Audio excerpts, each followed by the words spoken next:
Hello tout le monde, c'est moi, Petrangelo. Et on affronte aujourd'hui le seul, l'unique, la légende, Blaze Kick. Donc, mon bon ami Christopher, qui a, après avoir gagné la saison dernière du Clash of Type, se trouvait à choisir en dernier. Fait que, il y a le Bug Type. Puis il y a quand même une bonne équipe pour vrai pour le titre, là. On va s'entendre là-dessus. Il y a à sa disposition Centiscorch en G-Max, Crustle, Galvantula, Araquanid, Orbital, Shockle, Heracross, Scizor, Volcarona et Frostmoth. Personnellement, j'adore le bug type. Puis à chaque fois que j'avais un gym dans une ligue quelconque du bug type, pour vrai, je me débrouillais toujours bien. Ben bien, je veux dire, pour un monotype. Là. Puis Christo, pour vrai, il a accès à plusieurs menaces. Surtout pour mon équipe, je trouve. Centiscorch va me faire archi mal. Shockle peut me nuire énormément. Heracross, Scizor, Volcarona, ça va être des threats épouvantables. Pour vrai, j'anticipe bien mal ce match-là. Les seuls à peu près que je m'attends pas à voir, ou à peu près pas, c'est Crustle puis Frostmoth. Fait que on va voir ce que le petit Christo va nous avoir préparé. On voit que ça commençait à chercher de son côté, fait qu'on peut juste regarder pour refresh le code de notre côté. Donc on est ici au match numéro 12. Si j'ai pas trop perdu le décompte. On a une fiche actuellement de 11 victoires, 1 défaite. Et mon feeling me dirige vers ma deuxième défaite ce soir contre mon bon ami Christopher. Et pour vrai, ça me va. Hein? On peut pas toutes les gagner. Si on gagne tout le temps, les amis voudront plus jouer avec nous autres. Fait que, ouais, j'ai essayé différentes choses dans ma préparation. J'ai essayé de... une petite partie de mind game qui au final, d'après moi, n'aura pas tant d'impact, mais je l'essaie pareil. Qui est que j'ai amené mon Copperajah avec le potentiel Max Rockfall, mais je n'ai pas amené Excadrill Sandrush. Je l'ai amené Mold Breaker. Fait que ouais. Je sais pas quelle sorte d'effet que ça va avoir, mais j'ai bien hâte de voir ça. Et pour vrai, s'il m'amène Frostmoth, je vais être excessivement surpris. Je m'attends pas à avoir Araquanid non plus. Araquanid, je pense, contre mon équipe spécialement, a pas tant sa place. Mais on sait jamais. Il peut avoir vu des stratégies que je n'ai pas vues. Je n'ai pas la science infuse. Puis l'autre chose que j'ai trouvé dur aussi à me préparer pour son équipe, c'est qu'il y a beaucoup de coverage dans ses speed tiers. Il y a beaucoup de Pokémon assez lents pour m'éviter pour éviter à n'importe qui de placer la Trick Room. Crustle, Araquanid, Shockle sont tous assez lents. Il y a des Pokémon mid speed tier qui sont avec une nature moins speed peuvent être très lents aussi. Je pense à son G-Max, je pense à Scizor, je pense à Frostmoth, qui je pense sont toutes en 60 ou 65 peut-être de speed. Sinon dans le gros speed, ben, t'as Volcarona et Galvantula qui ont le base stat 100 ou plus. Fait que ouais, ça peut vraiment être intéressant comme match. Puis pour vrai, Christo dans son équipe, il y a de tout. Il y a un Pokémon de faire Shell Smash pour sweep. Il y a un Pokémon de placer les webs. Il y a un Pokémon de placer les rocks. Il y a un Pokémon pour placer les screens. Fait que pour vrai, son équipe est intéressante. Pour le bug type, je trouve que son équipe est extrêmement intéressante. J'aurais choisi une équipe similaire si j'aurais eu ce type-là. Saison passée, on n'a pas eu énormément de succès avec Rock Type. Énormément de succès, on va apprendre à parler, avec le Rock Type. Fait que on a pu repêcher dans les équipes qui n'avaient pas fait les séries. Fait que je pense qu'on a fini nous autres 10e, si ma mémoire est bonne. Puis tous ceux 9e ou plus loin qui ne faisaient pas les séries, l'ordre était pigé. Fait que j'ai pu repêcher assez haut. Là, deux platteurs, j'ai relativement du concret un petit peu sur la Ligue Paris, mais c'est en attendant que Christopher finisse de bâtir son équipe. Probablement qu'il l'avait déjà fait, mais qu'il l'avait pas mis dans les Battle Teams.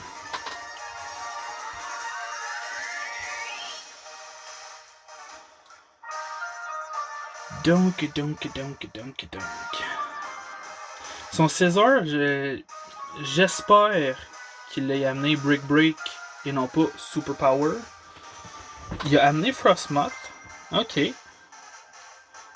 Volcarona, Centiskorch, je m'y en attendais. Crustle et Golisopod. Ok. Golisopod, je m'y étais pas préparé parce que je pensais qu'il avait fait son échange cette semaine, fait qu'il était disponible seulement la semaine prochaine. Mais ça va. Je sais pas ce qu'il peut avoir accès, qui peut me faire archi mal. C'est sûr qu'il y a toujours la priorité avec First Impression et Aquajet. Fait que ça va être à surveiller de son côté. Moi, j'ai pas amené de Screen Setter aujourd'hui. J'ai amené deux Setup Sweeper avec Radiohead et The Doors, soit Klefki et Bronzong. J'ai un set métronome que j'essaye avec Excadrill contre mon beau Christo. Fait que c'est ça. Il n'y a pas de Shackle. D'après moi, son Rock Setter, s'il en a amené un pour bloquer les Sturdy ou les Focusage potentiels, ça va être Crustle. Fait qu'on va y aller dans l'ordre. En fait, j'aurais pu laisser le temps écouler, ça m'aurait donné la même composition, mais c'est pas grave. Moi qui décide de mon équipe. Fait bon match, Crystal. Bon match à vous à la maison. C'est un des matchs qui me stresse le plus, je pense. Parce que c'est un match qui, malgré le type advantage, peut clairement bounce back d'un côté comme de l'autre. Golisopod contre mon petit trousseau de clés. On va commencer le setup dès que possible. Lui, il va probablement y aller d'un Swords Dance. Non, un Taunt. GG.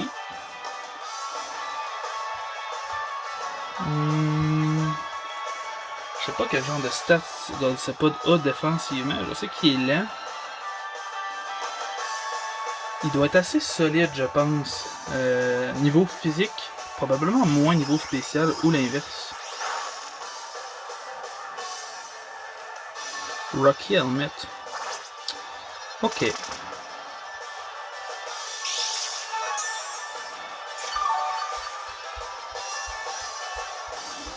Ok.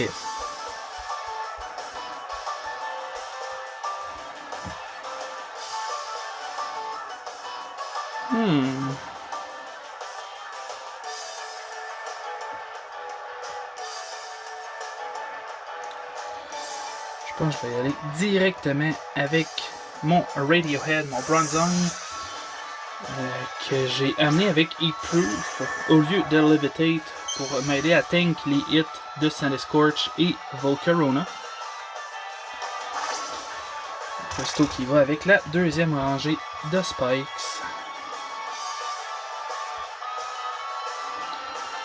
Je vais me placer un Calm Mind. Je pense que je vais être plus rapide que lui. Non.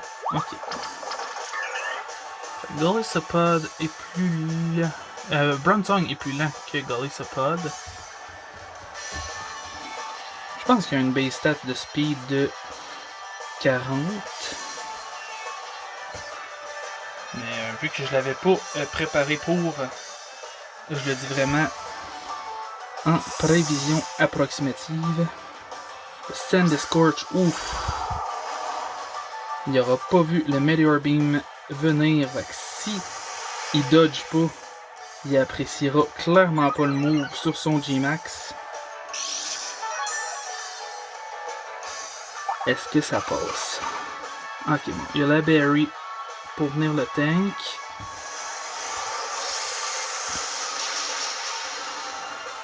Ça vient chercher entre 70 et 75%. C'est clairement pas appréciable de son côté, je pense. Il va probablement G-Max ici.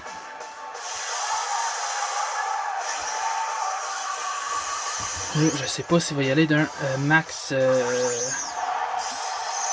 J'ai Beefeater dans la tête parce que j'ai joué Ball Free G-Max, mais je pense que c'est son attaque à lui, pas l'attaque Max Bug de base. Donc il va un Max Inferno. Avec mon Hit Proof, je devrais bien le prendre malgré tout. Ça fait quand même des gros bobos.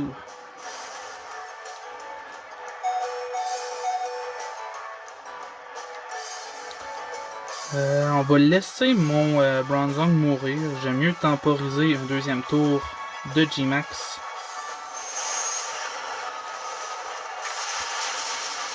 Que de faire un mauvais switch.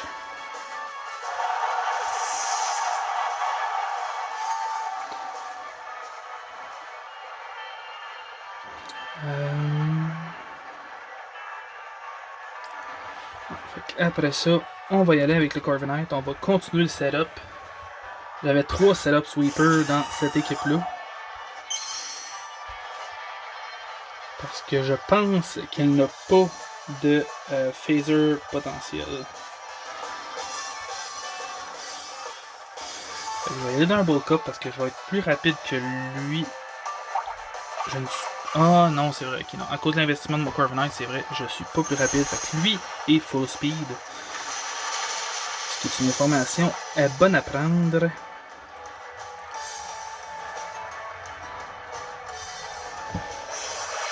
Là, par exemple...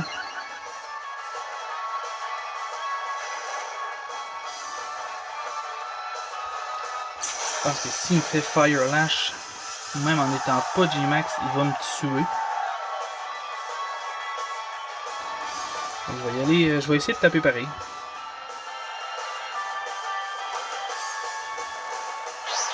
Est-ce qu'il me tue? Oui, ok. Ça fait 2 gros Pokémon qu'on perd.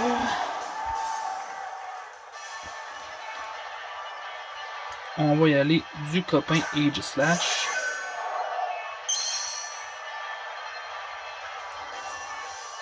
Je pense qu'il va vouloir switch. Parce que si je fais un King Shield, quoi, au point où que son Sandescorch est rendu, peut-être pas. Je vais quand même risquer d'un Swords Dance. Dans le pire des cas, on va activer la Weakness Policy. Et on va bourriner les Shadow Sneak.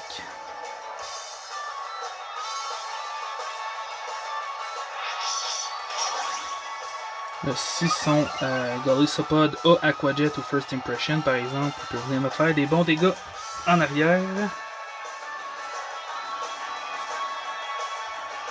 On se trouve à être à plus 4 en attaque. Le pire des scénarios serait que je viendrais me faire brûler sur un Flash Fire. Je pense que ça serait animé avant, fait que ça va. On vient chercher un premier KO.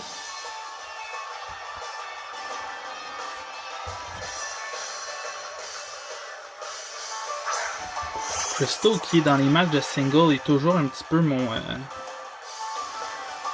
Nemesis. Je pense que je vais me risquer d'un Rock Slide. Si je touche, d'après moi, je suis capable de venir activer le Sturdy. Puis il est plus rapide que moi.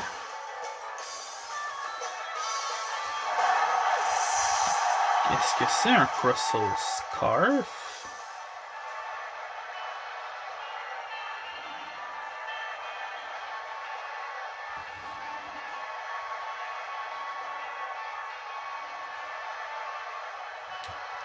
Ok. Ok.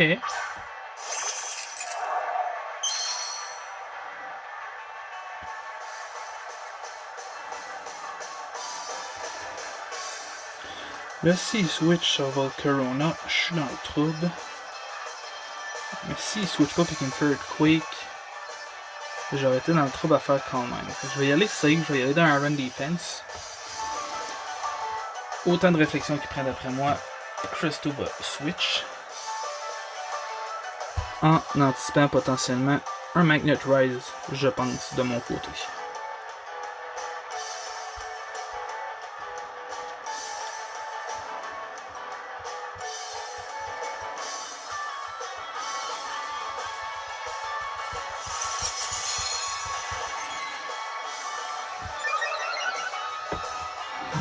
Ok.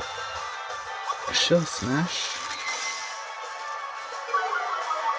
Ok, fait que Crosshaul était plus rapide que mon Aegislash.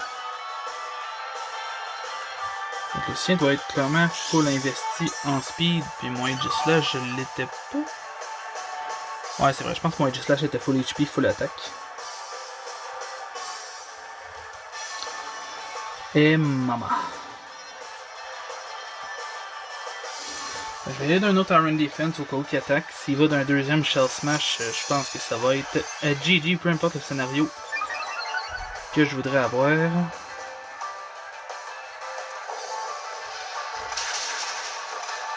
Earthquake qui fait bubble.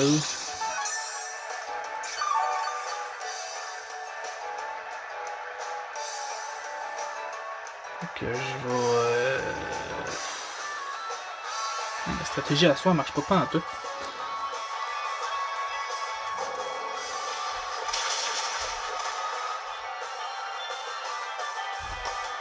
Ok.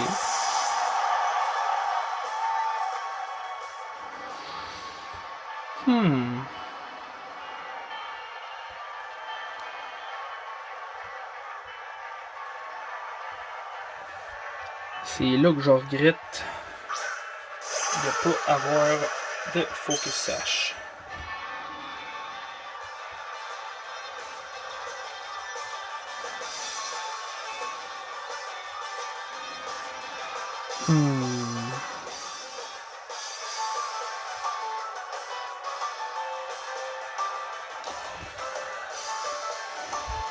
Ouais. Quand on va y aller du Max Rockfall, on va quand même faire le mind game que je voulais tester.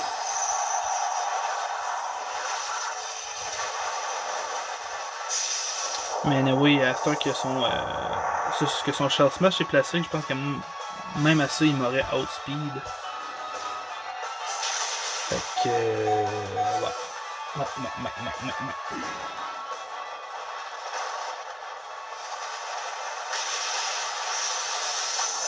Fait que GG Crystal, pour vrai. Pas grand chose à dire là-dessus. La game était propre. Ma prep était clairement insuffisante, ou du moins inadaptée à ce que Crystal m'a amené.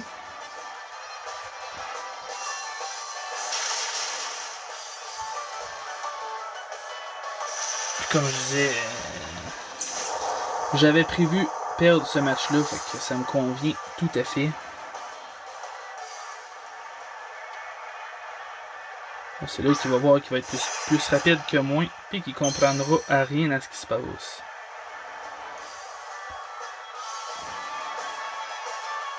C'est vrai que le message de Modebreaker aussi. Ça y dévoile déjà que la stratégie n'aura pas marché. GG Crystal! On se remonte avec une fiche de 10 victoires et 2 défaites. Puis on a encore affronté aucune de nos weaknesses sur Ground Fire Fighting. Mais on a quand même une fiche intéressante, fait qu'on se plaindra pas là-dessus. Fait que sur ce, merci beaucoup à tout le monde d'avoir regardé la vidéo. Et on se revoit la semaine prochaine pour le Clash of Type ou pour ceux qui regardent le match de Zub plus tard cette semaine. Merci et bye bye.